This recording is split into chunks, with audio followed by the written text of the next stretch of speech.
This is my open statement to the universe. தைரியம் இருந்தா, நீ உண்மையிலேயே ஒரு பிக் பேங் தியரியில கிரியேட் ஆன யூனிவர்ஸா இருந்தா, உனக்கு நிஜமாலே பவர் இருந்தா, இந்த வருஷம் எனக்கு புதுசா பிரச்சனை கூடுறா பாப்போம். I am so tired of new year new me kind of resolutions. I want new year new problems. See, I know for a fact that நான் அழுதாலும் புலம்புனாலும் கத்துனாலும் கதறினாலும் என்ன பண்ணாலும் நீ பிரச்சனை கொடுக்கறத நிறுத்த போறது இல்ல. I am very much aware that you will not stop giving me problems. So might as well give something new, bro.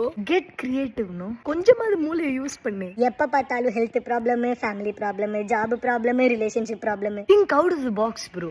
For example, if somebody is crying about unemployment, give them a job and loads of work pressure. ஒரு toxic work என்வாயர்மெண்ட்டை கொடுங்க. If somebody's புலம்பிஃபைங் காசு இருக்கு பணம் இருக்கு ஆனால் girl friend தான் bro இல்லை, அவன் சொத்தை அழிச்சு திங்கிற மாதிரி ஒரு எக்ஸ்பென்சிவ் கேர்ள் ஃப்ரெண்டை கொடுங்க.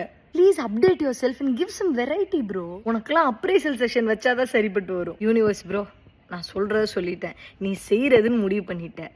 நல்லா செய், ஆனால் கொஞ்சம் வித்தியாசமாக புதுசாக செய்.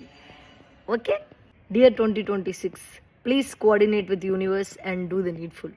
ஐயோ கொஞ்சம் ஓவராத்தா போயிட்டோமோ, வச்சு செஞ்சிடாத யூனிவர்ஸ் ப்ரோ, நெஞ்ச வரைக்கும் போதும்.